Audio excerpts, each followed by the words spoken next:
Newton. मतलब दो small sphere है हमारे पास और एक दूसरे को क्या किया जाता है, फ्रिक्शन के थ्रू एक दूसरे से हम रगड़ते हैं।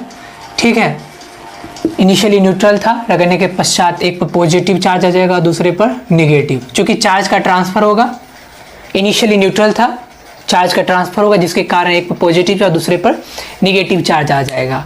जितना चार्ज इस पर गया, ठीक है, जितना चार्ज यहाँ से यहाँ गया तो यहाँ पे क्या हो गया, इलेक्ट्रॉन का कमी हो गया तो ये पॉजिटिव हो गया, और यहाँ पे कुछ इलेक्ट्रॉन एक्स्ट्रा आ गया तो उतना यहाँ पे क्या हो गया, निगेटिव हो गया। ठीक है, तो इससे जितना गया तो ये प्लस क्यू बन गया, यहाँ पे एक्स्ट्रा आ गया, ये क्या बन गया, माइनस क्यू।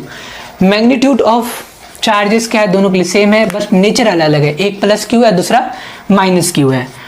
दोनों एक दूसरे को अट्रैक्ट कर रहे हैं, चूंकि एक पॉजिटिव है और दूसरा निगेटिव है, और दोनों के बीच जो अट्रैक्शन फोर्स है उसका वैल्यू दे रखा है क्वेश्चन में, कितना दे रखा है, 0.1 न्यूटन है। तो 0.1 न्यूटन एक दूसरे के फोर्स से क्या कर रहे हैं, अट्रैक्ट कर रहे हैं। ये अट्रैक्ट फोर्स और कुछ नहीं, इलेक्ट्रोस्टैटिक फोर्स है। और F बराबर हम लोग पता है कि Q1 Q2 by R square. यहाँ पे R मतलब कितने दूरी पर है एक दूसरे से, ये एक दूसरे से कितने डिस्टेंस पे है दोनों स्मॉल स्फीयर, तो ये एक दूसरे से 1 सेंटीमीटर की दूरी पर है। यहाँ पे दोनों के रेडियस को हम लोग नेग्लेक्ट कर दिए हैं क्योंकि क्वेश्चन में इसके बारे में कुछ डिस्कस नहीं किया गया। यदि डिस्कस किया गया था तो फिर हम सेंटर टू सेंटर डिस्टेंस लेते, लेकिन रेडियस के बारे में डिस्कस नहीं किया गया है तो हम रेडियस को नहीं लेंगे, कोई दिक्कत नहीं है। तो इस तरह से F बराबर Q1 Q2, तो F का वैल्यू हो जाएगा 1/10, K का वैल्यू 9 × 10⁹। Q1 यदि मैं इसको मान लेता हूँ, Q1 equals two plus Q और Q2 equals to minus Q। ठीक है, मैग्नीट्यूड के फॉर्म में सॉल्व कर रहे हैं तो प्लस माइनस का यूज करने की कोई जरूरत नहीं है, तो ये Q है और ये भी Q ही है। मैग्नीट्यूड के टर्म से बात कर रहे हैं, अट्रैक्शन फोर्स है, ऑलरेडी हम बता दे हैं अट्रैक्शन फोर्स है, इसलिए कोई दिक्कत नहीं है। मैग्नीट्यूड Q है दोनों का, बस नेचर अलग है, एक पॉजिटिव है दूसरा नेगेटिव चार्जेस है, और दोनों के बीच का डिस्टेंस हमको पता है, कितना दे रखा है, 1 सेंटीमीटर है। R बराबर दे रखा है 1 सेंटीमीटर, तो इसका मतलब ऐसा यूनिट में कन्वर्ट करेंगे तो 10⁻⁻2 उसका स्क्वायर।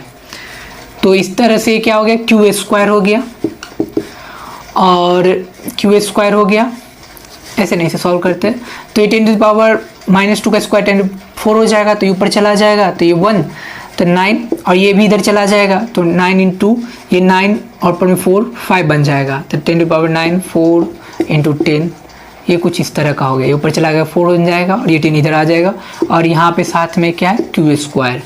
तो मैं क्या कहूँगा, Q स्क्वायर का वैल्यू पता करना है तो सबको इधर रख देंगे, तो ये हो जाएगा 1/9 × 10⁻14। ठीक है, अब ये स्क्वायर है तो इधर चला जाएगा तो रूट आ जाएगा सब, तो Q बराबर हो जाएगा √9 × 10⁻14। तो Q बराबर कितना हो जाएगा, Q बराबर ये 1/3 और 10⁻7, ऊपर चला जाएगा तो हो जाएगा 10⁻7 / 3। यदि मैं इसको और अच्छे से सॉल्व करना चाहता हूँ तो -8 कर देता हूँ और इसको 10/3 लिख सकता हूँ, कोई दिक्कत नहीं है, ये दोनों मल्टीप्लाई 10⁻7 ही बन जाएगा। तो इस तरह से हो जाएगा 3.3 10⁻8 कूलाम। तो इसका मतलब है जो स्मॉल स्फीयर है उस पर कितना चार्जेस हो जाएगा, 3.3 × 10⁻8 कूलाम। ठीक है, तो हम एक बार आंसर चेक कर लेते हैं, ये आंसर है क्या, क्वेश्चन नंबर 12 था।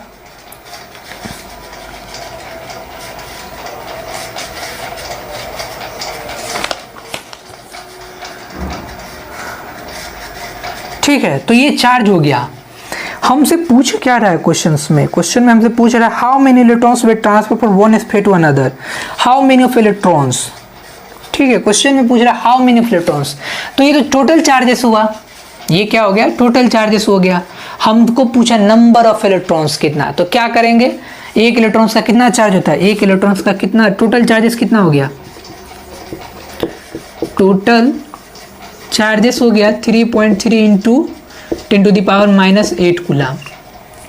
और 1 इलेक्ट्रॉन का चार्ज कितना होता है, 1.6 × 10⁻90। तो टोटल नंबर ऑफ इलेक्ट्रॉन्स पता करना है तो हम क्या करेंगे, टोटल नंबर ऑफ इलेक्ट्रॉन्स पता करना है तो क्या करेंगे, बस क्या करेंगे, ये जो वैल्यू आया उसको इतना से डिवाइड कर देंगे। तो टोटल नंबर ऑफ इलेक्ट्रॉन्स कितना हो जाएगा, ये जो टोटल चार्जेस आया उसको एक इलेक्ट्रॉन के चार्जेस से हम डिवाइड कर देंगे तो टोटल नंबर ऑफ इलेक्ट्रॉन्स पता चलेगा। तो 3.3 इंटू 10 टू द पावर -8 और नीचे कितना है 1.6 इंटू 10 टू द पावर 19। ठीक है, ये ऊपर चला जाएगा। और यदि अप्रॉक्सीमेट कर दे तो ये एक बार चेक कर लेते हैं कितना आता है। 3.33 डिवाइडेड बाई 1.6 ये आता है 2.08 और ये ऊपर चला जाएगा तो 10 टू द पावर 11 बन जाएगा। तो कितना इलेक्ट्रॉन ट्रांसफर हुआ, तो 2.08 into 10 to the power 11 electrons transfer हुआ। टोटल चार्जेस और एक इलेक्ट्रॉन का चार्जेस से हम क्या कर दिए, डिवाइड कर दिए। तो ये हमारा आंसर हो गया। ठीक है, हमसे पूछा गया है क्वेश्चन में टोटल नंबर ऑफ इलेक्ट्रॉन्स। हमें लग रहा था कि क्वेश्चन में हमसे पूछा गया टोटल कितना चार्जेस हुआ, तो ये ठीक है। क्वेश्चन में दो अलग अलग चीज है। ठीक है, आगे बढ़ते हैं। Cl है जिसको हम बोलते हैं साधारण नमक। तो ये कैसे टूटता है, Na प्लस और Cl माइनस में। ठीक है, Na प्लस और Cl माइनस में। क्वेश्चन में कह रहा है कि Na जो सोडियम है अपना एक इलेक्ट्रॉन Cl को मतलब क्लोरीन को ट्रांसफर करके Cl माइनस बन जाता है। तो यदि मैं इस पर देखा जाए तो क्या है, Na प्लस है, इसका मतलब है कि इसमें 11 कितना है प्रोटॉन है और 10 इलेक्ट्रॉन है। Cl माइनस को देखा जाए तो इसमें 17 प्रोटॉन है और 18 इलेक्ट्रॉन है। ठीक है, प्रोटॉन के लिए पॉजिटिव, इलेक्ट्रॉन के लिए निगेटिव। तो इस तरह से Na के बारे में पता चल गया कि Na के पास 11 प्रोटॉन और 10 इलेक्ट्रॉन है। Cl माइनस के पास क्या 18 इलेक्ट्रॉन है और 17 प्रोटॉन। तो इसका मतलब यहाँ साफ देख सकते हैं कि यहाँ पे एक्सेस ऑफ इलेक्ट्रॉन है, मतलब इलेक्ट्रॉन अधिक है, या डिफिशियंसी ऑफ इलेक्ट्रॉन है, इलेक्ट्रॉन क्या है कम है, एक इलेक्ट्रॉन कम है या एक इलेक्ट्रॉन ज़्यादा है। ठीक है, तो ओवरऑल Na प्लस जो है वो कैसे बिहेव करेगा, तो Na प्लस बिहेव करेगा प्लस 1.6 इंटू 10 की पावर -19 कूलाम। ये क्या हो जाएगा, Na प्लस पर चार्ज, इसको मैं Q1 लिखता हूँ। Cl माइनस कैसे बिहेव करेगा, तो Q2 इसका चार्ज लिखता हूँ। तो इस पर मैग्नीट्यूड कितना हो जाएगा, -1.6 इंटू 10 की पावर -19 कूलाम। ठीक है, अच्छा तो हम यहाँ प्लस माइनस कैसे कर दिए ये तो समझ में आ गया। ठीक है, क्योंकि Na प्लस है, चूंकि इसमें क्या है एक इलेक्ट्रॉन कमी है तो ये पॉजिटिव चार्ज की तरह बिहेव करेगा। Cl माइनस में क्या है एक इलेक्ट्रॉन ज़्यादा है तो ये एक तरह से नेगेटिव चार्ज ऑफ एलिमेंट की तरह बिहेव करेगा, इसलिए माइनस का साइन आ गया। अच्छा तो Na प्लस में क्या है, देखा जाए तो टोटल चार्ज, प्रोटॉन का जो चार्ज होता है, चार्ज ऑफ मैग्नीट्यूड, प्रोटॉन का जो मैग्नीट्यूड ऑफ चार्ज होता है वो भी इलेक्ट्रॉन के मैग्नीट्यूड ऑफ चार्ज के बराबर होता है। ठीक है, तो कहने का मतलब ये है कि प्रोटॉन पे जितना चार्ज होता है मैग्नीट्यूड के टर्म में उतना ही चार्ज इलेक्ट्रॉन पर होता है। तो इस तरह से Na प्लस पे टोटल चार्ज कितना हो जाएगा 1.6 इंटू 10 की पावर -19 कूलाम। इसी तरह Cl माइनस के लिए यहाँ पे क्या है, यहाँ पे एक इलेक्ट्रॉन ज़्यादा है और जितना चार्ज प्रोटॉन पे होता है उतना ही चार्ज इलेक्ट्रॉन पे होता है इन टर्म्स ऑफ मैग्नीट्यूड। तो इस तरह क्लोरीन के लिए भी Cl माइनस के लिए मैग्नीट्यूड कितना हो जाएगा 1.6 इंटू 10 की पावर -19 कूलाम। तो इस बात को समझना पड़ेगा कि हमें क्या करना है कि यहाँ ओवरऑल टोटल चार्ज कितना ज़्यादा पड़ रहा है, प्रोटॉन प्लस में ज़्यादा है, यहाँ ओवरऑल क्या हो रहा है इलेक्ट्रॉन माइनस में हो रहा है। तो मैग्नीट्यूड ऑफ प्रोटॉन का चार्ज जितना है उतना ही मैग्नीट्यूड ऑफ इलेक्ट्रॉन का चार्ज होता है। तो इस तरह Na प्लस Cl माइनस टूट जाएगा और ये प्लस माइनस के साथ। ठीक है, यदि Mg प्लस 2 रहता तो Mg प्लस 2 रहता तो मैं इसको लिखता हूँ 2 इंटू 1.6 इंटू 10 की पावर -19 कूलाम और Cl2 माइनस हो जाता, तब क्या मैं लिखता हूँ माइनस का साइन तो देता ही देता, क्योंकि Cl2 माइनस है तो माइनस का साइन दूंगा और 2 इंटू 1.6 इंटू 10 की पावर -19 कूलाम। तो इस तरह ये MgCl2 टूटेगा, इसके लिए मैं लिख दिया MgCl2 यदि टूटता है तो MgCl2 यदि टूटता है तो Mg प्लस 2 के लिए कैसे चार्ज लिखूंगा 2 इंटू 1.6 इंटू 10 की पावर -19 कूलाम। Cl2 माइनस के लिए लिखूंगा माइनस ऑफ 2 इंटू 1.6 इंटू 10 की पावर -19 कूलाम। ज़्यादातर स्टूडेंट इसी में कंफ्यूज हो जाते हैं, तो ये पार्ट इजीली समझ सकते हैं कि यहाँ इलेक्ट्रॉन का कमी है या इलेक्ट्रॉन ज़्यादा है। ओवरऑल चार्ज क्या होगा, एक पॉजिटिव चार्ज होगा। ठीक है, तो प्लस, और प्रोटॉन का जितना मैग्नीट्यूड ऑफ चार्ज है उतना ही इलेक्ट्रॉन का चार्ज है। तो इस तरह से इन दोनों चार्जों को यदि मैं बैलेंस किया जाए तो प्रोटॉन एक चार्ज मिलेगा, प्रोटॉन का चार्ज। यहाँ पे इन दोनों को बैलेंस किया जाए तो एक तरह से एक इलेक्ट्रॉन के चार्ज के बराबर मिलेगा और ओवरऑल यहाँ पे एक्सेस ऑफ इलेक्ट्रॉन है तो इसलिए हमको माइनस का साइन देना पड़ा। तो इस तरह Na और Cl पर कितना चार्ज है पता चल गया। MgCl2 के लिए भी हम पता कर सकते हैं, AlCl3 के लिए भी पता कर सकते हैं, जिसमें Al3 प्लस है तो उसमें 3 इंटू 1.6 इंटू 10 की पावर -19 कूलाम हो जाएगा और Cl Cl2 माइनस नहीं होता, ये 2Cl माइनस होता है, ये 2Cl माइनस होगा, ये कुछ इस तरह टूटेगा 2Cl माइनस। इसी तरह यदि मेरे पास Al3 प्लस हो जाए और ये 3Cl माइनस हो जाए, ये मैं किसके लिए लिख रहा हूँ, AlCl3 के लिए, तो इस तरह यहाँ लिखूंगा 3 इंटू 1.6 इंटू 10 की पावर माइनस 19 कूलाम। और Cl माइनस के लिए क्या लिखूंगा, माइनस ऑफ 3 इंटू 1.6 इंटू 10 की पावर माइनस 19 कूलाम। तो इस तरह मैं AlCl3 के लिए भी लिख सकता हूँ। तो ये 3Cl माइनस हो जाएगा, ये 2Cl माइनस। चलो अब आगे बढ़ते, क्वेश्चन में क्या है 14 में 13 में क्या है, यदि taking the separation between the ions 2.75 into 10 की पावर माइनस 8 सेंटीमीटर, मतलब Q1 Q2 जो Na प्लस और Cl माइनस के बीच का सेपरेशन कितना है, Q1 और Q2 है, ये Q1 और Q2 है और दोनों के बीच का सेपरेशन क्या है, R है। और यहाँ क्वेश्चन में R का वैल्यू दे रखा है, R का वैल्यू कितना दे रखा है सेपरेशन, तो R का वैल्यू दे रखा है 2.75 इंटू 10 की पावर माइनस 8 सेंटीमीटर। ठीक है, तो दोनों के बीच का सेपरेशन मतलब जो डिस्टेंस है 2.75 इंटू 10 की पावर माइनस 8 सेंटीमीटर। आगे क्या कह रहा है क्वेश्चन में, find the forces attraction between them. ठीक है, अट्रैक्शन फोर्स है, क्योंकि एक पॉजिटिव है एक नेगेटिव है, तो अट्रैक्शन फोर्स काम कर रहा है। ठीक है, find the force attraction between the state assumption that you have made. ठीक है, ये सारा कुछ एजम्पशन पर मेड किया गया था कि इन दोनों के बीच का डिस्टेंस इस तरह का कुछ है। तो इन दोनों के बीच जो इलेक्ट्रोस्टैटिक्स अट्रैक्शन फोर्स क्या है उसका वैल्यू निकालते हैं, K Q1 Q2 by R square. अब मैं क्या करता हूँ, सबका वैल्यू डाल देता हूँ। K की जगह 9 इंटू 10 की पावर 9, Q1 की जगह क्या डालूंगा, मैग्नीट्यूड के टर्म्स में बताना है। ठीक है, तो मैग्नीट्यूड तो प्लस माइनस को अभी के लिए हम भूल जाएंगे, और पहले से पता है Q1 पॉजिटिव है Q2 नेगेटिव है, तो ये फोर्स क्या है, अट्रैक्शन फोर्स है। तो मैं सबका वैल्यू लिख देता हूँ, तो ये 1.6 इंटू 1.6 और 10 की पावर माइनस 19, 10 की पावर माइनस 19, तो इस तरह से। अच्छा, R स्क्वायर है, तो R का वैल्यू कितना है, सेंटीमीटर, जिसको मीटर में कन्वर्ट करेंगे तो 2.75 10 की पावर माइनस 8 सेंटीमीटर। तो इस सेंटीमीटर जिसको मीटर में कन्वर्ट करने के लिए 10 की पावर माइनस 2 से मल्टीप्लाई करेंगे और ओवरऑल का स्क्वायर। तो इस तरह से जो फोर्स आएगा, तो ये क्या है, 10 की पावर माइनस 19, 10 की पावर माइनस 19 माइनस 38 और 10 की पावर 9, तो ये हो जाएगा। अच्छा, 9 इंटू 1.16, तो ये हो जाएगा 9 इंटू 2.56, इन दोनों का स्क्वायर 2.56, और यहाँ हो जाएगा 10 की पावर माइनस 38 से 9 जाएगा, तो ये हो जाएगा माइनस 29। ठीक है, तो इस तरह 10 की पावर माइनस 8 है, 10 की पावर माइनस 2 है, तो ये हो जाएगा 10 की पावर माइनस 20, क्योंकि ओवरऑल का स्क्वायर है। इधर 2.75 को मैं लिख देता हूँ 2.75 इंटू 2.75।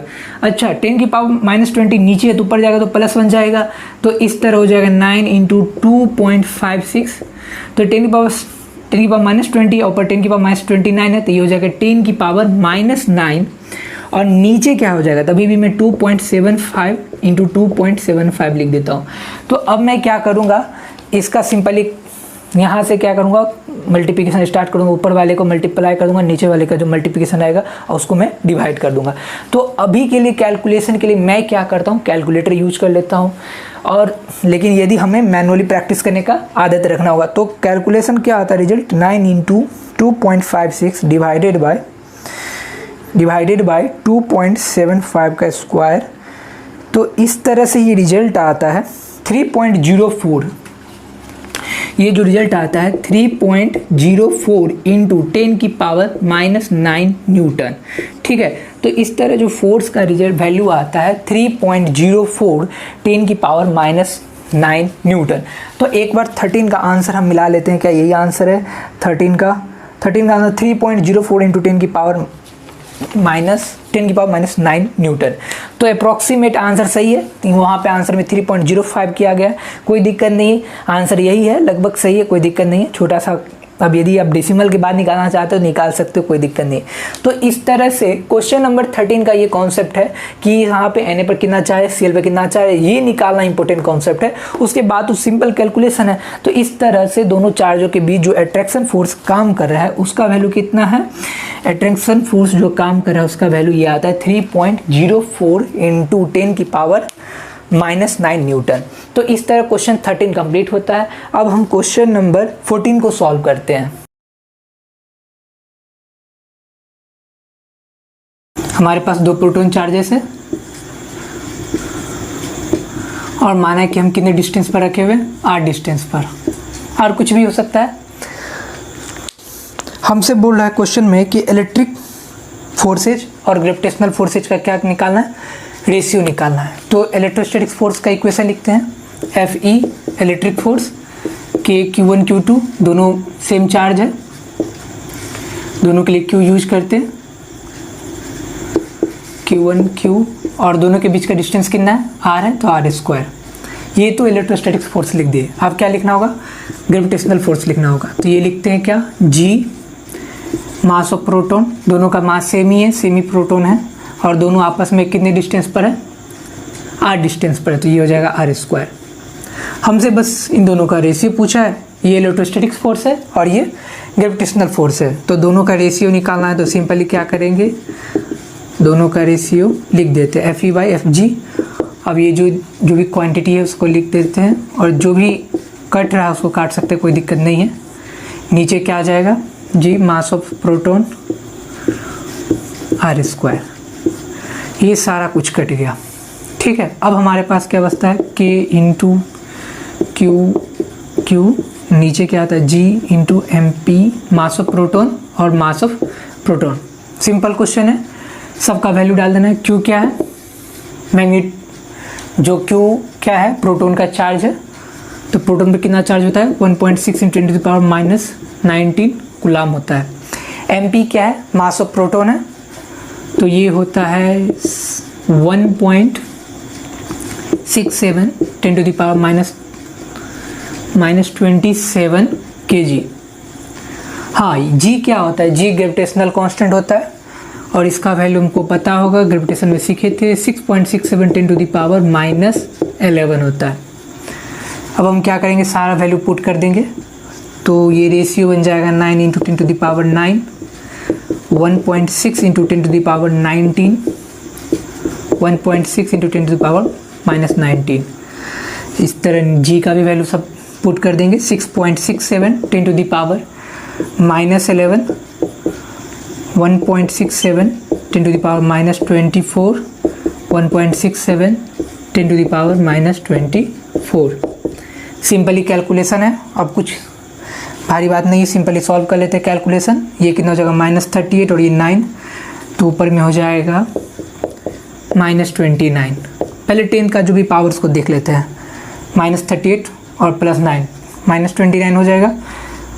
और ये मास ऑफ प्रोटॉन कितना, -27 है, -27 है, तो ये -27, तो -27 -54 और -11, तो ये हो जाएगा -65, 54 + 11, ठीक है, 65 हो जाएगा।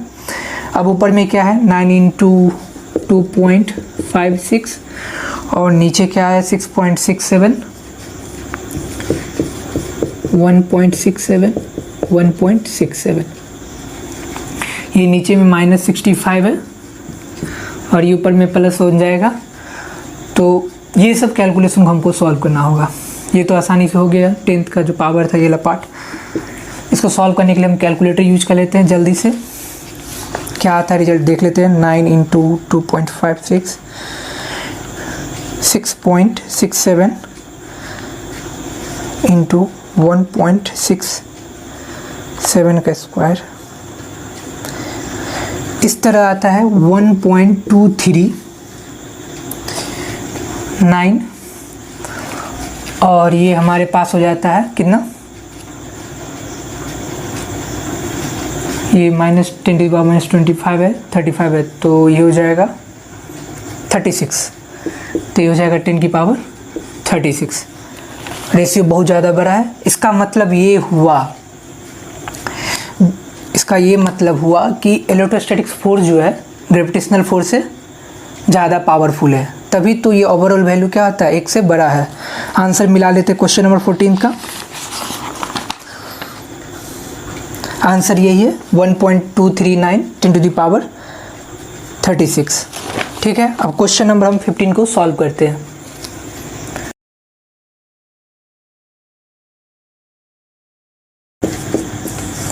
क्वेश्चन नंबर 15 में क्या है, attractive nuclear force act between 2 protons, मतलब 2 प्रोटॉनों के बीच जो न्यूक्लियर अट्रैक्टिव फोर्स है वो दिया जाता है।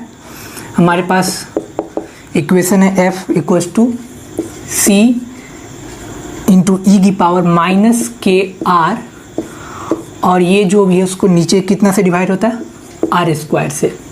ये दो प्रोटोनों के बीच काम करने वाला न्यूक्लियर अट्रैक्टिव फोर्स है, ठीक है, जो क्वेश्चन में दे रखा है। क्वेश्चन के पहले पार्ट में पूछा है कि हमें C का डायमेंशन क्या है और ये जो K है इसका डायमेंशन क्या है। R क्या है, दो प्रोटोनों के बीच का डिस्टेंस है। सिंपली F पता ही है, फोर्स है, न्यूक्लियर अट्रैक्टिव फोर्स है।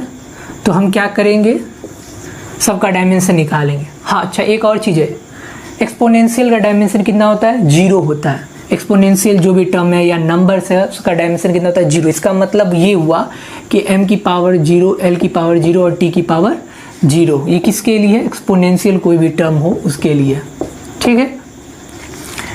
तो इस तरह से हम ई वाले जो पार्ट है उसको हम हटा सकते हैं अभी के लिए। तो ऐसे लिख सकते हैं, डायमेंशन निकालना हमें सी का, तो F equal to C by R square.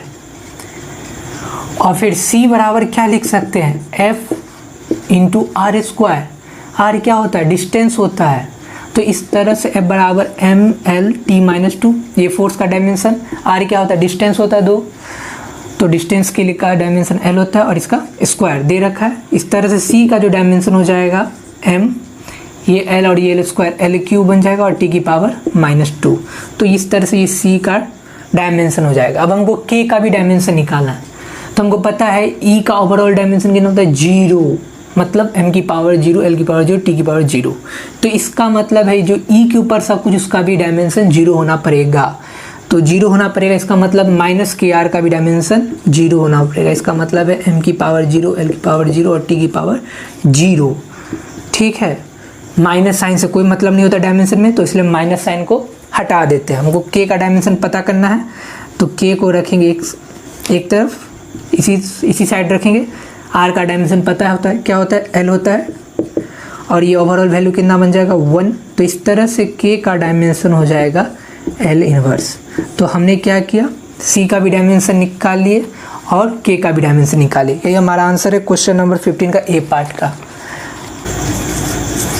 15 का b पार्ट क्या है, 15 के b पार्ट में हमने c का वैल्यू पूछा है और इसमें एक इंफॉर्मेशन दे रखा है कि दो प्रोटोनों के बीच जो न्यूक्लियर अट्रैक्टिव फोर्स है वो क्या है, दो प्रोटोनों के बीच इलेक्ट्रोस्टैटिक्स फोर्स के क्या है, बराबर है। कहने का मतलब है कि न्यूक्लियर अट्रैक्टिव फोर्स जो है दो प्रोटोनों के बीच इलेक्ट्रोस्टैटिक्स फोर्स के बराबर है। हमको अट्रैक्टिव न्यूक्लियर फोर्स का इक्वेशन पता है, F बराबर C E माइनस के आर, और ओवरऑल को किससे डिवाइड करें, आर स्क्वायर से। ये न्यूक्लियर का अट्रैक्टिव फोर्स है, न्यूक्लियर अट्रैक्टिव फोर्स। अब हम दोनों प्रोटोन के बीच इलेक्ट्रोस्टैटिक्स फोर्स को लिखेंगे, तो वो क्या लिखेंगे, F इंटू के इंटू क्यू, चूँकि दोनों का चार्ज सेम है, और डिवाइडेड बाई आर स्क्वायर, ठीक है। क्वेश्चन में पहले बता रखा है कि nuclear attractive force electrostatics repulsive force के बराबर है मैग्नीट्यूड के टर्म्स में, ठीक है।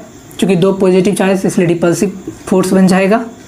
अब दोनों को मैं क्या करता हूँ, बराबर कर देता हूँ, C E माइनस के आर, और ओवरऑल को क्या कर रहा हूँ मैं, आर स्क्वायर से डिवाइड कर रहा हूँ, जैसे कि क्वेश्चन दे रखा है। और ये Q into Q divided by R square से आर स्क्वायर कैंसिल आउट। अच्छा, हमको पहले पता है क्वेश्चन में दे रखा है कि दो प्रोटोनों के बीच सेपरेशन कितना है, 5 फार्मी, मतलब R बराबर दे रखा है 5 फार्मी, ठीक है। अच्छा, एक और चीज़ दे रखा है हमको, क्या, ये जो K कांस्टेंट है इसका वैल्यू दे रखा है कितना, 1 फार्मी इनवर्स। K का वैल्यू दे रखा है 1 फार्मी इनवर्स।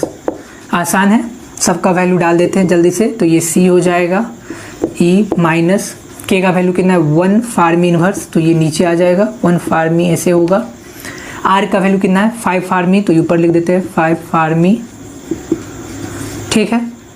आर स्क्वायर ऑलरेडी कर चुका है। अब इधर K का वैल्यू कितना है, 9 इंटू 10 टू द पावर 9।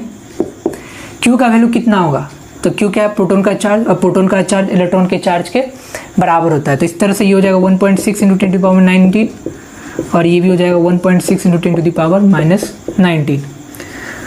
ये 1 फार्मी नीचे है और 5 फार्मी ऊपर में, तो ये कट जाएगा, ठीक है, डिवाइड हो जाएगा। तो ये हो जाएगा C E की पावर -5, ये -38 है और ये +9 है, तो ये हो जाएगा 9 1.6 1.6 2.56 और ये जो 10 का पावर कितना बन जाएगा -29 बन जाएगा। ठीक है, -38 + 9 29 बन जाएगा।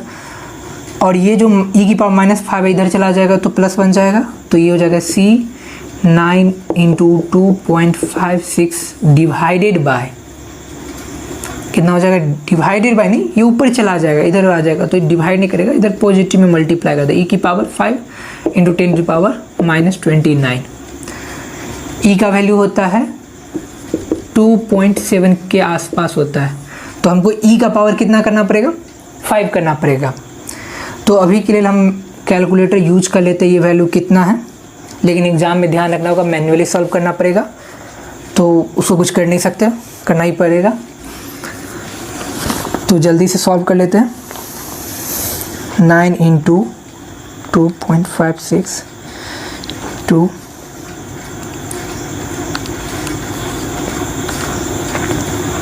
तो ये वैल्यू आता है 3419.43 और ये ओवरऑल कितना ओवर वैल्यू है 10 की पावर -29। तो उसको और सिंप्लीफाई कर सकते हैं, 3.419 की जगह मैं 2 लिख देता हूँ और 10 की पावर 3 इधर चला जाएगा तो ये 10 की पावर -26 बन जाएगा। तो हमारे पास ये जो वैल्यू आया वो C का मान होगा। ये क्या वैल्यू होगा, C का मान होगा। आंसर मिला लेते हैं, देख लेते हैं ये आंसर है क्या। तो क्वेश्चन नंबर 15 का बी पार्ट 3.4 × 10⁻26। ठीक है, आंसर यही है। हमने डेसिमल के बाद 2 डिजिट तक लिखा है। ठीक है, ये क्वेश्चन नंबर 15 का बी पार्ट था। अब आगे बढ़ते हैं क्वेश्चन नंबर 16। मतलब हमारे पास इक्विलेटरल ट्रायंगल है, इसके तीनों कॉर्नर पे जो चार्जेस है सेम ही है और वो इक्वल भी है और नेचर भी सबका सेम है। मतलब सब यदि पॉजिटिव है तो पॉजिटिव है, इतना ही यहाँ पर भी है, 2 × 10⁻⁻6 कूलम है और इतना ही यहाँ पर है। इक्विलेटरल ट्रायंगल है, ये ध्यान रखना पड़ेगा। हमसे पूछा गया है कि किसी भी 2 चार्जेस के कारण एक पे नेट फोर्स कितना होगा, बस यही बताना। किसी भी 2 चार्ज, या इन दोनों के कारण इस पर या इन दोनों के कारण इस पर। ठीक है, तो ये दोनों इक्विलेटरल ट्रायंगल है। ठीक है, हम नाम दे देते हैं इसको ABC। ठीक है, तो पॉजिटिव चार्जेस है, ये भी पॉजिटिव ये भी पॉजिटिव, तो आपस में क्या करेगा, एक दूसरे को रिपल करेगा। तो मैं क्या कर रहा हूँ कि ये वाला चार्ज इसको क्या करेगा, रिपल करेगा, मतलब इसको दूर ठेलेगा। तो इसका डायरेक्शन फोर्स का कुछ इस तरह होगा। ये वाला चार्ज इसको भी क्या करेगा, दोनों पॉजिटिव है तो इसको क्या करेगा, रिपल करेगा, मतलब दूर ठेलेगा। ठीक है, इक्विलेटरल ट्रायंगल का जो एंगल होता है इनसाइड का वो कितना होता है 60 डिग्री। तो ये भी कितना हो जाएगा, ये भी हो जाएगा 60 डिग्री। ठीक है, अच्छा ये जो जितना फोर्स लगाएगा और ये जितना फोर्स लगाएगा दोनों का मैग्नीट्यूड सेम होगा, क्योंकि डिस्टेंस सेम है और चार्ज भी सेम है दोनों के लिए। ठीक है, तो ये F है तो ये भी कितना हो जाएगा F। तो ये क्वेश्चन कुछ इस तरह का हमारे पास बन गया। 2 फोर्स काम कर रहा है और एक दूसरे से कितना डिग्री एंगल पर है, 60 डिग्री पे एंगल है। हमको इसका रिजल्टेंट बताना है। हमको पता है कि ये F फोर्स दोनों मैग्नीट्यूड में सेम है, एक दूसरे के साथ 60 डिग्री एंगल बनाते हैं, तो इसका जो रिजल्टेंट होगा वो दोनों का जो एंगल है उसको 2 पार्ट में डिवाइड करने वाला होगा और ये होगा हमारा F नेट। ठीक है, हमको F नेट का क्या बताना है, वैल्यू बताना है। सबसे पहले F कैलकुलेट कर लेते हैं। F क्या होगा, F होगा K Q1 मतलब दोनों सब तो सेम ही है तो इस दोनों के लिए हम Q ही लिखेंगे। और डिस्टेंस कितना है R स्क्वायर का मतलब ये डिस्टेंस तो R भी सेम है Q भी सेम है तो इसका मतलब F सेम है, उसके लिए कोई दिक्कत नहीं है। अब हम क्या करते हैं, सबका वैल्यू लिख देते हैं। तो F बराबर लिखते हैं 9 × 10⁻9 और Q बराबर कितना लिखेंगे, Q बराबर दे रखा है 2 × 10⁻6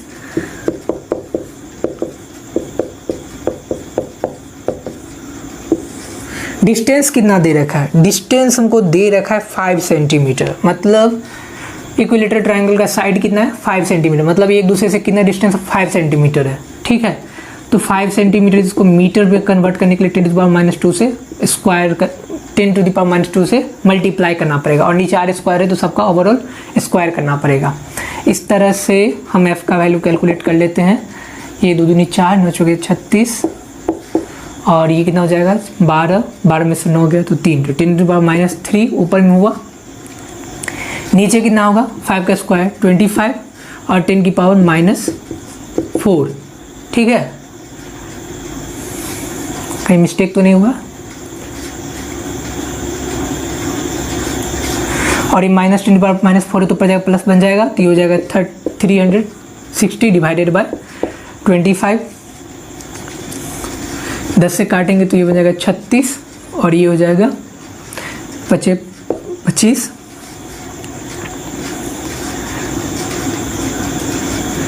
नहीं ये 72 बन जाएगा, 5 से काटे है ना, 25 और 72 पंचे 360। तो F बराबर कितना हो गया 72/5, मतलब मैं इसको लिख सकता हूँ 18.4 न्यूटन। कोई दिक्कत नहीं होना चाहिए, नहीं इसको 72/5 लिख सकते हैं, तो ये हो जाएगा 14.5 हो जाएगा, 14.5 न्यूटन हो जाएगा, ठीक है। तो F का वैल्यू हमको पता चल गया है, ठीक है। तो हमको F नेट निकालना है, तो F नेट निकालने का क्या तरीका होता है? F नेट निकालने का जो तरीका होगा कुछ इस तरह का होगा। हमको पता है एक फॉर्मूला हम लोग पढ़े हैं, वो फॉर्मूला ये है कि F1 दो अलग अलग फोर्स हो तो F1 का स्क्वायर F2 का square plus 2F1 F2 cos theta, तो थीटा लिखते हैं। यहाँ पे F1 और F2 सेम ही है, क्योंकि F1 और F2 क्या है F है, और थीटा क्या है, रिजल्टेंट निकालने का ये तरीका होता है हमेशा। दो फोर्स के लिए यदि दो फोर्स काम कर रहा है उसके बीच का एंगल थीटा है, तो रिजल्टेंट फोर्स ऐसे निकाला जाता है, ठीक है। F1 और F2 F है और थीटा कितना है, थीटा है 60 डिग्री। तो सिंपली हम लोग क्या करते हैं, सब वैल्यू लिख देते हैं। F1 और F2 क्या F के बराबर है, तो F स्क्वायर, यहाँ पर भी F स्क्वायर, और यहाँ पर भी क्या होगा 2 F1 F2 F होगा, F2 की जगह भी F होगा। cos 60 कितना हो जाएगा, cos 60 हो जाएगा 1/2, तो 1/2 हो जाएगा, तो ये cos 62 से कैंसिल आउट हो जाएगा। तो अंडर रूट के अंदर कितना हो जाएगा, अंडर रूट के अंदर हम यहाँ लिख लेते हैं यही चीज़, ये अंडर रूट के अंदर हो जाएगा 3F स्क्वायर, तो F बाहर आ जाएगा स्क्वायर, तो F बाहर आ जाएगा, अंडर रूट में √3 रहेगा। अच्छा, F का वैल्यू हम लोग कैलकुलेट कर चुके हैं, कितना है 14.5 है। तो इस तरह से F नेट बराबर क्या लिख सकते हैं 14.5, और √3 के जगह हम क्या मैं दे सकता हूँ 1.732। बस अब गुना करना है सिंपली, तो क्या आता है ये गुना करने पर 14.5 इंटू 1.732, तो इस तरह से आता है 25.114 न्यूटन। तो इसका मतलब हुआ कि ये दोनों चार्जेस के कारण ये चार्जेस को 24.114 न्यूटन से क्या करेगा, रिपेल करेगा, और ये कुछ इस डायरेक्शन में जाएगा, ठीक है। ये F नेट का डायरेक्शन हो गया हमारे पास। आंसर मिला लेते हैं, क्वेश्चन नंबर 16 था ये। तो क्वेश्चन नंबर 16 में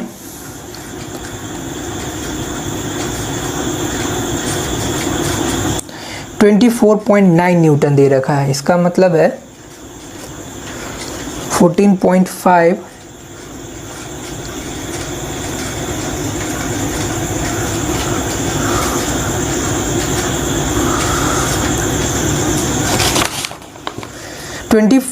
अच्छा क्वेश्चन में 25.114 आया है, और आंसर क्या दे रखा है, आंसर दे रखा है 24.9। कोई दिक्कत नहीं है, काफ़ी आंसर अप्रोक्सीमेट सही है। थोड़ा सा आंसर एस सी वर्मा का थोड़ा सा डिफरेंट हो जाता है कई बार, बट मेथड यही है। डिफरेंट कहने का मतलब ये हुआ कि 25 जो हमारा आंसर आया कैलकुलेट में 25.114 न्यूटन है, तो हमारे पास जो given answer S C Verma में वो है 24.9, मतलब अप्रॉक्सीमेटली 25 के आसपास ही है, और ये 25 से कुछ ज़्यादा भी नहीं है, तो ये हमारा आंसर होगा। कोई दिक्कत नहीं है।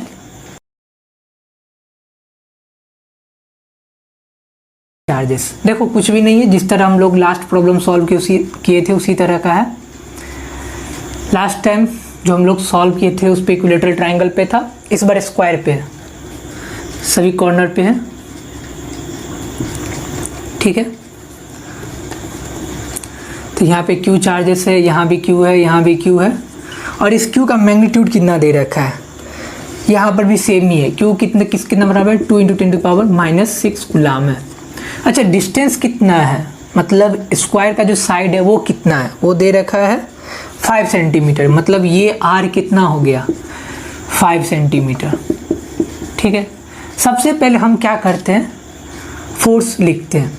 इन दोनों के कारण, इसके कारण इस पर जो फोर्स होगा वो इसके कारण इस पर फोर्स क्या होगा, सेम होगा, क्योंकि डिस्टेंस भी सेम है, और उसके बाद स्क्वायर है तो ये सब साइड बराबर ही होगा, कोई दिक्कत नहीं है, ठीक है। तो इन दोनों के बीच का डिस्टेंस, इन दोनों का डिस्टेंस सेम है, चार्ज सेम है, तो दोनों के, इसके कारण इस पर जो फोर्स होगा, इसके कारण जो इस पर फोर्स होगा वो सेम होगा। तो हम क्या करते हैं, डायरेक्शन लिखते हैं। ये जो चार्जेस 1 है इस पर, तो 1 पे जो चार्जेस है उस पर फोर्स है, डायरेक्शन कुछ इस तरह होगा, F मान लेते हैं F है, इसके कारण ऊपर वाले चार्जेस के कारण। अब इस वाले चार्जेस के कारण भी सेम ही फोर्स होगा, कुछ इस तरह होगा, F पॉजिटिव है तो ये इसको क्या कर रहा है, रिपल कर रहा है, ठीक है। तो रिपल करेगा तो इन डायरेक्शन इस वाले चार्ज के कारण हो गया, इस वाले चार्ज के डायरेक्शन कुछ इस तरह होगा। ये डिस्टेंस कितना होता है, ये डिस्टेंस होता है √2r हो जाएगा। ये r है, ये r है, तो ये √2r हो जाएगा, ठीक है। तो ये वाला चार्जेस भी इसको क्या करेगा, रिपल करेगा, चूंकि पॉजिटिव है तो इसको क्या करेगा, ये बाहर की तरफ ढकेलेगा, तो ये कुछ ये हो जाएगा। लेकिन क्या ये F के बराबर होगा, जिस तरह इसके कारण इस पर जो रिपल्सन फोर्स लग रहा था F लग रहा था, इसके कारण इस पर जो फोर्स लग रहा था रिपल्सन F लग रहा था, क्या ये भी इसके कारण इस पर लगने वाला फोर्स F होगा, नहीं, कुछ और होगा। तो अभी के लिए हम क्या नाम दे देते हैं, F1 नाम रख देते हैं। हमको पता नहीं है कि ये इस पर कितना फोर्स लगा रहा है F1, लेकिन इतना पता है कि इसके कारण जो फोर्स है वो भी F है, इसके कारण जो फोर्स है इस पर वो भी F है। तो हम F और F1 का वैल्यू निकाल लेते हैं। अच्छा एक और बात समझना पड़ेगा, चूँकि स्क्वायर है तो ये 90 डिग्री है, तो ये क्या करेगा, दो पार्ट में डिवाइड करेगा, 45 और 45, ठीक है। तो ये ओवरऑल 90 है, तो ये 45 हो जाएगा, ऊपर वाला एंगल भी 45 और नीचे वाला एंगल 45, ओवरऑल 90 डिग्री एंगल है, ठीक है। तो हमारे पास पहले से पता चल गया ये एंगल 45 है, ये भी 45 है। अच्छा एक और चीज़ बताओ, यदि मैं थोड़ा देर के लिए F1 को भूल जाऊँ तो कुछ इस तरह का है कि F1 हो गया, ठीक है। थोड़ा देर के लिए F1 को भूल जाओ, थोड़ा देर के लिए F1 को भूल जाओ, तो कुछ इस तरह का सिचुएशन है।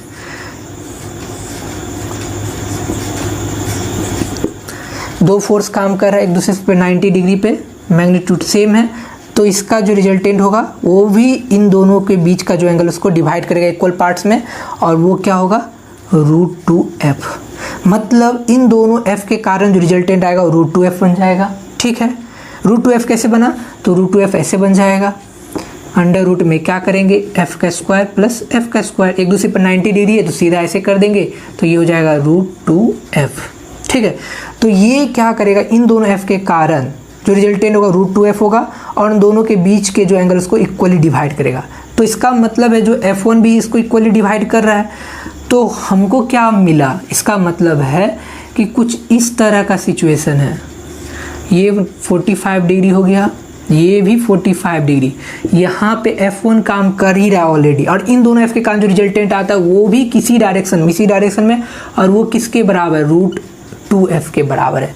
तो इस तरह Q चार्जेस जो है, ये वाला चार्जेस, इन तीनों चार्जेस के कारण जो रिजल्टेंट फोर्स होगा वो क्या होगा, F1 प्लस √2f, क्योंकि ये दोनों फोर्स का डायरेक्शन सेम है। तो इस तरह मैं लिख सकता हूँ F नेट बराबर लिख सकता हूँ F1 प्लस √2f, ठीक है। अब हमको सबका वैल्यू पता करना है, F1 का वैल्यू पता करना है और F का वैल्यू पता करना है। अच्छा एक बात और समझने वाली है कि ये जो Q है चार्जेस के लिए जो रिजल्ट आया है इन तीनों चार्जेस के कारण वो सेम होगा, इसके लिए भी इस चार्ज पर इन तीनों चार्ज का जो रिजल्ट आएगा सेम होगा, क्योंकि सब सिमेट्रिकल है। इस चार्ज पे इन तीनों के कारण जो रिजल्ट आएगा वो भी सेम होगा, इसी तरह कुछ होगा।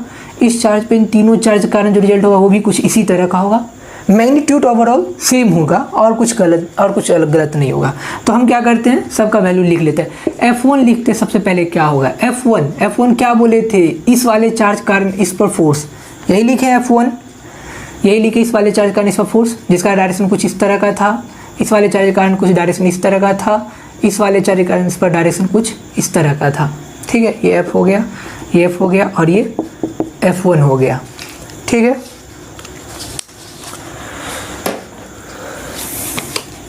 F और ये F1 हो गया। सबका वैल्यू लिख देते हैं। F1 ये वाला था, इस वाले चार्ज के कारण इस पर, तो ये Q तो सेम है सबके लिए, KQ। डिस्टेंस कितना है, √2R, तो इसका √2R का क्या करना होगा, स्क्वायर करना होगा। तो ये क्या हो जाएगा, KQ² 2R²। F के लिए क्या लिखूंगा मैं, F के लिए अब F लिखता हूं मैं, K सेम है, इसके कारण इस पर या इसके कारण इस पर सेम ही फोर्स है, तो ये Q, डिस्टेंस कितना है, R है, तो R²। ठीक है, तो ये क्या हो गया, KQ² R²। F नेट की जगह हम क्या करेंगे, सबका वैल्यू लिख देते हैं। तो F1 मैं इसी चीज़ को क्या करता हूँ, यहाँ पे लिखता हूँ F नेट को मैं यहाँ पे लिख देता हूँ। F नेट बराबर हो जाएगा F1 प्लस √2F। F1 का वैल्यू कितना है, KQ² बाई 2R², कुछ भी नहीं किए, यही चीज़ को हम यहाँ पे लिख दिए हैं। और √2F है, तो √2F का वैल्यू कितना है, KQ² R²। ठीक है, हम क्या करते हैं वो समझते हैं। हम क्या करते हैं, इसको KQ² R² कॉमन ले लेते हैं, तो ये KQ² R² कॉमन ले लिए, तो ये हो जाएगा 1/2 प्लस √2, कोई दिक्कत नहीं है, ये हो जाएगा। सबका वैल्यू लिख देते हैं, 9 × 10⁻⁹। Q का वैल्यू पता है, तो सबका स्क्वायर कर देंगे, तो ये हो जाएगा 2 दूनी 4, और 10⁻⁻6 है, तो ये हो जाएगा 10⁻12। R², R कितना है, 5 सेंटीमीटर है, तो इसको भी क्या करना होगा, मीटर में कन्वर्ट करने के लिए 10⁻⁻2 से मल्टीप्लाई करना होगा। और हमारे पास बगल में क्या है, ये 1/2 प्लस √2 है। ठीक है, तो इस तरह से ये 10⁻⁻4 है, तो ऊपर चला जाएगा तो प्लस बन जाएगा, और ये नीचे ऊपर मल्टीप्लाई करने पर 36, और ये 10⁻9 है, 10⁻3 और 9 -3 हो जाएगा, और नीचे क्या है 25 × 10⁻⁻4। अच्छा, मैं क्या करता हूँ, इसको और सिंप्लीफाई कर लेता हूँ अच्छे से। ये 1/2 प्लस √2 है, तो मैं इसको ऐसे लिख सकता हूँ, 2√2 डिवाइडेड बाई 2, कोई दिक्कत नहीं है। अब इसको सिंपली सॉल्व कर लेते हैं। सॉल्व करने पर क्या रिजल्ट आता है, इसको सॉल्व कर लेते हैं जल्दी से। अच्छा, ये 2 जो है कट जाएगा, इससे कट सकता है, तो इसको सॉल्व कर लेते हैं जल्दी से।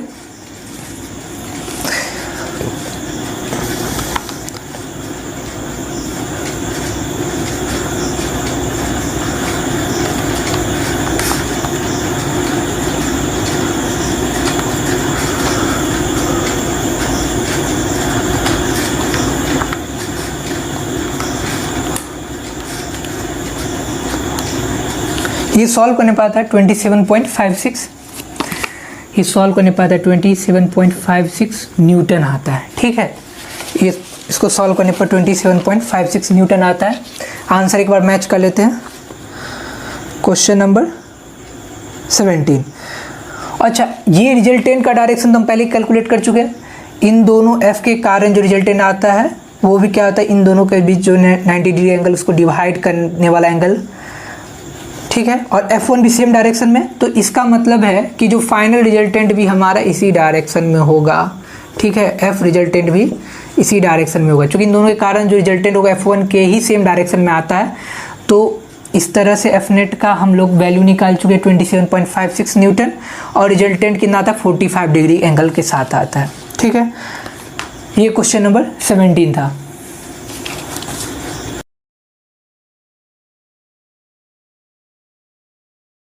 प्रोटॉन क्या है, सेंटर पे है, और इलेक्ट्रॉन सर्कुलर पाथ पे मूव कर रहा है। तो कुछ इस तरह का सिचुएशन है, सेंटर पे ये हो गया प्रोटॉन और r रेडियस पे इलेक्ट्रॉन क्या कर रहा है, चक्कर काट रहा है। ठीक है, ये हो गया हमारे पास इलेक्ट्रॉन, ये हो गया प्रोटॉन r रेडियस पे। ग्राउंड स्टेट का मतलब क्या हुआ, ग्राउंड स्टेट का मतलब हम लोग केमिस्ट्री पढ़े हैं, ग्राउंड स्टेट का मतलब n इक्वल्स टू 1 हो गया। यहाँ पे बता रखा है कि प्रोटॉन सेंटर पे है, इलेक्ट्रॉन उसके चारों सर्कुलर पाथ पे घूम रहा है। अच्छा, इस सर्कुलर पाथ के लिए जो रेडियस है वो दे रखा है, वो कितना है, वो रेडियस दे रखा है 0.53 एंगस्ट्रम है, 0.53 एंगस्ट्रम, या इसी को मैं ऐसे लिख सकता हूँ 0.53 10 टू द पावर -10 मीटर है। ठीक है, हमसे पूछा गया है कि इलेक्ट्रॉन और प्रोटॉन के बीच इलेक्ट्रोस्टैटिक फोर्स कितना है, तो सिंपली क्या लिखेंगे, F बराबर K, प्रोटॉन इलेक्ट्रॉन का दोनों का चार्ज का जो मैग्नीट्यूड होता है सेम होता है, तो मैं दोनों के लिए Q यूज करता हूँ, Q, और ये डिस्टेंस R²। ठीक है, प्रोटॉन इलेक्ट्रॉन के चार्ज का जो मैग्नीट्यूड है सेम होता है, उसका वैल्यू कितना होता है 1.6 × 10 टू द पावर -19 कूलम होता है। ठीक है, तो इस तरह से इलेक्ट्रॉन और प्रोटॉन के बीच जो इलेक्ट्रोस्टैटिक फोर्स है ये लिख सकते हैं F × Q divided by R²। अब सबका वैल्यू पुट कर देते हैं, तो F बराबर 9 × 10 टू द पावर 9 की का ये वैल्यू होता है, सब कुछ SI में लिखेंगे, ये हो जाएगा 1.6 × 10 टू द पावर -19, इसी तरह 1.6 × 10 टू द पावर -19, और R² है तो R की जगह पूरा वैल्यू देंगे।